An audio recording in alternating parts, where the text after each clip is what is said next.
Welcome to Blood in the Snow Radio, where we give you the latest news and interviews with the best in Canadian genre cinema.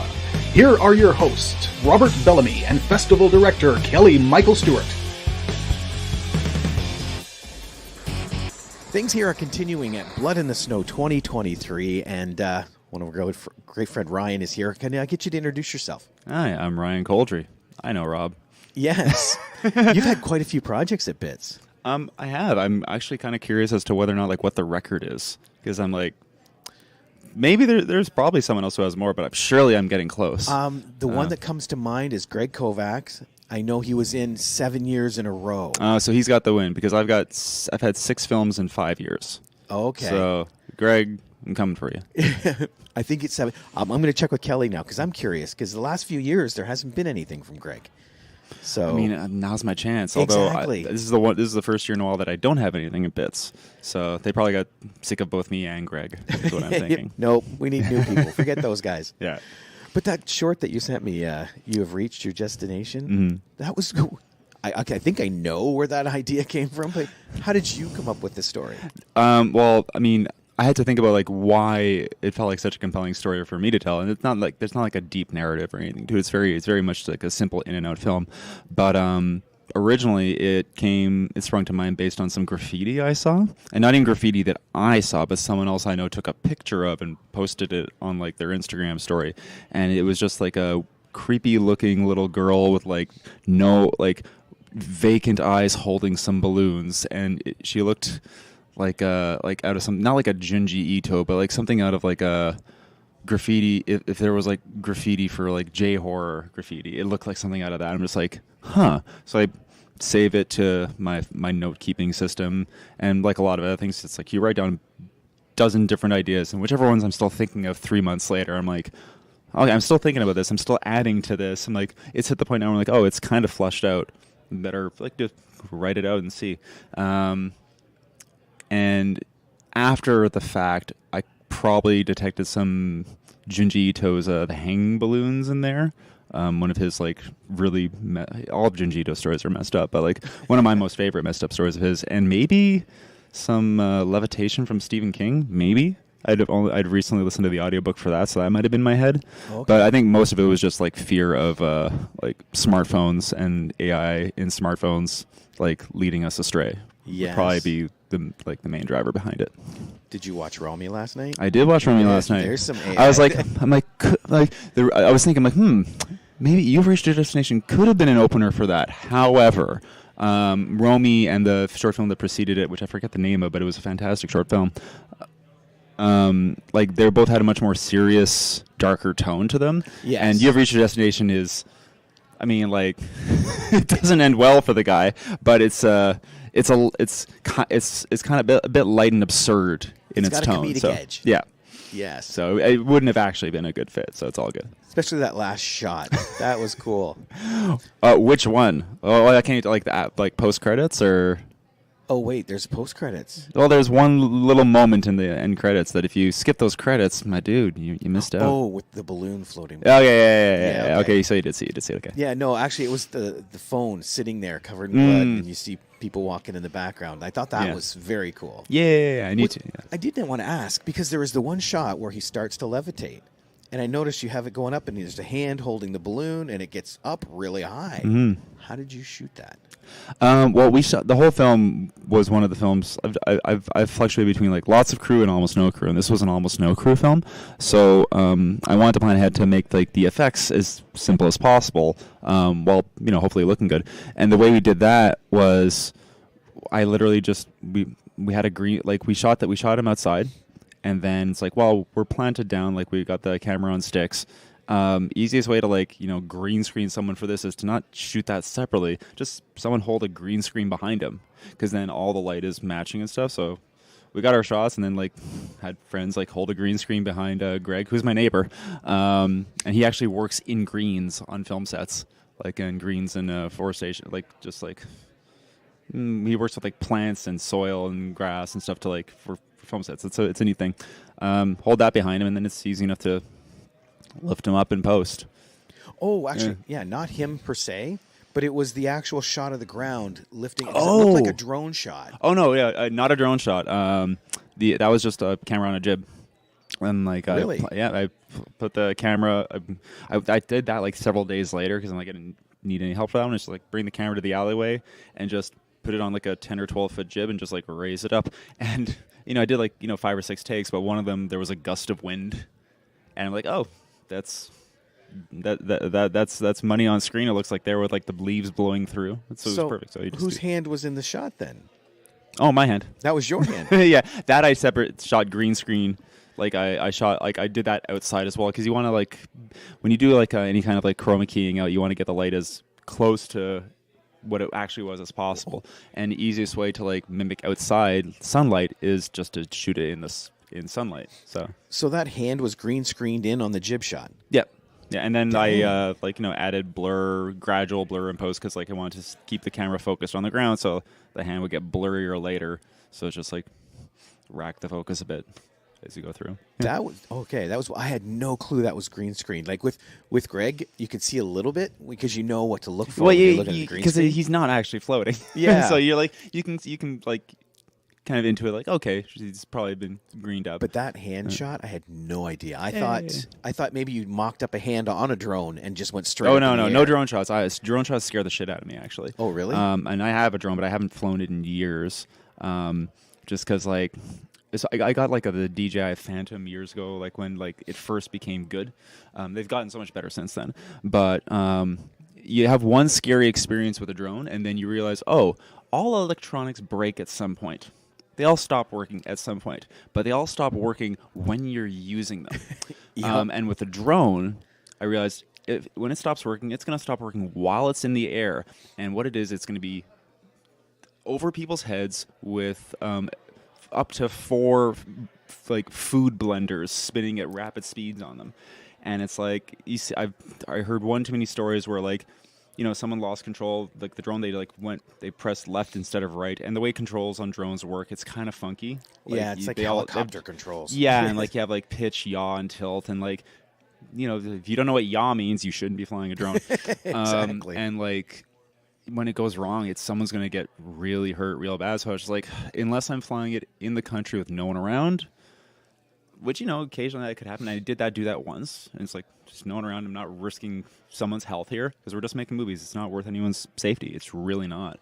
If I was going to do that, I was going to like, if it's worth it, I'll pay someone who's good at what they do. So I haven't flown my drone in years because also we all started flying drones, and it's like, it stopped looking like money.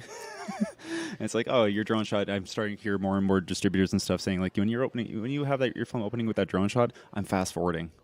Like, I don't care. It doesn't mean anything to me. I'm like, good point. If it's not telling a story, it doesn't matter. So. No, it's true.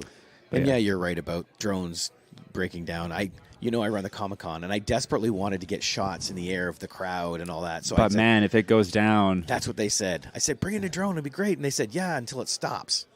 And it's like, until it stops, or some idiot like throws a rock at it, and like it's just like, I had one scary experience flying it over the lake in High Park in Toronto, where I lost signal, and I'm like, I don't know where it is right now. Oh wow! Like we had just lost visual, and then it like, and I had a good clean connection, and then it just vanished. And I'm just like, I'm just gonna hold back on the controls and hope it's still connected.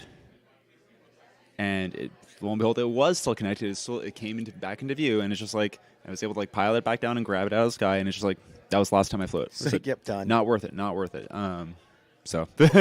Oh wow! If you have your drone pilot's license, maybe, But even then, like, when it breaks, it breaks. So you better have your insurance in order, and you better to have your permits. In the end, like my drone shot isn't going to look any better, honestly, than stock footage I could buy for $40. That is true. If I spend $40, I'm at zero risk. Zero risk. And you know what I love? We're making short films or even feature films. It's just movies. It's not worth anyone's safety to put at risk. And 9 times out of 10, it's mood that you want to portray. Yeah. Like that footage I showed you last night. I had an intro cut for my show. You can see it's all this extra footage on the side, and it's got the branding Yeah. from that company. Yeah. So I said to my DP, it's like, why don't we go out and shoot all that stuff? He goes, because I can get this for $25.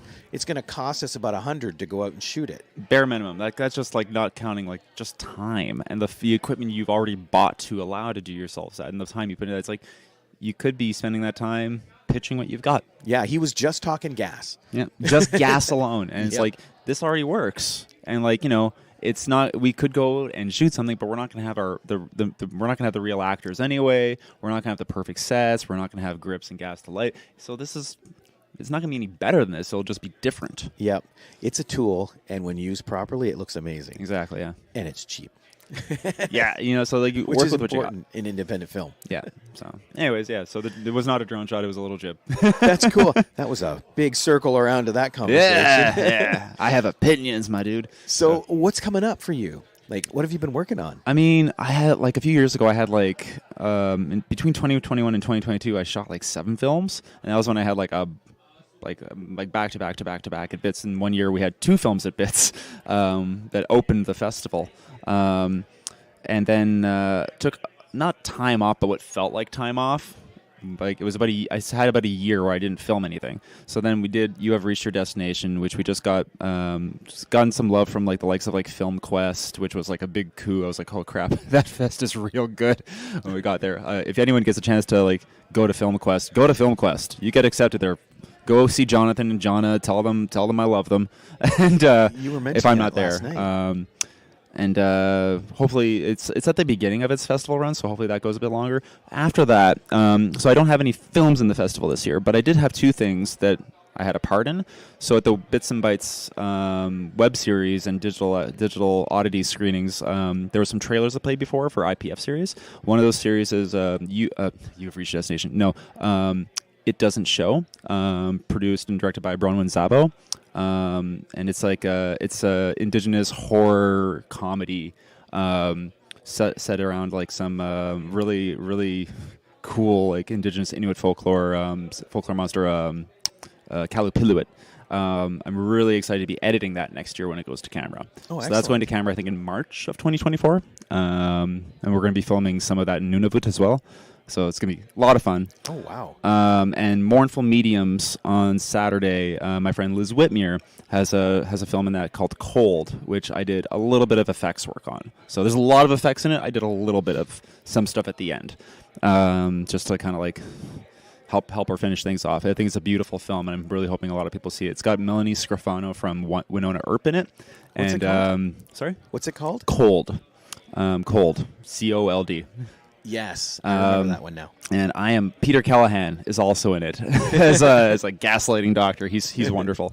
After that, though, like all of us, we're working on a bunch of like feature films. I'm working with a few different writers on very different projects, and we'll see kind of what sticks.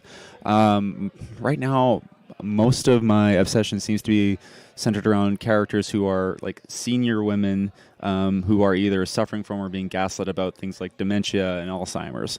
A lot of like horror films seem to be centering those characters, and I had to like do some thinking about why it is I'm so drawn to this right now / have been for a while. And I eventually figured out what trauma was in my past. I'm like, oh, that actually explains everything really succinctly.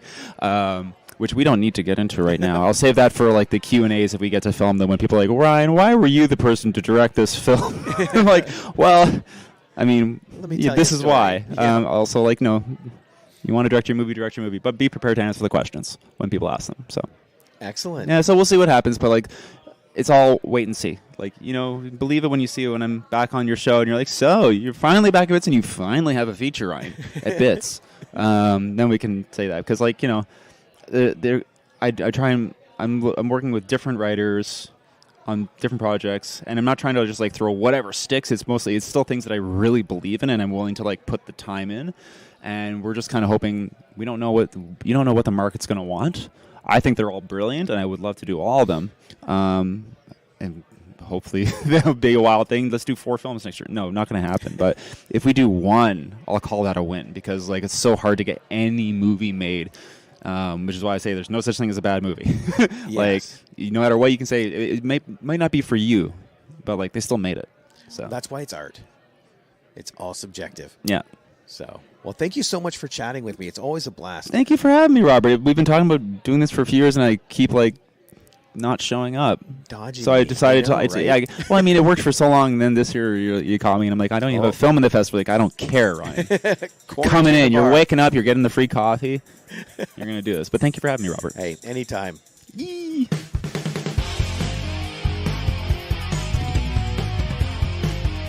Join us next time for Blood in the Snow Radio. Bits Radio is a production of Three Evil Cats Productions in association with the Blood in the Snow Canadian Film Festival. For more information and to listen to other episodes, visit bloodinthesnow.ca and tweet us at BitsFilmFest. Music by Jan Gorman, produced and edited by Kelly Michael Stewart. I am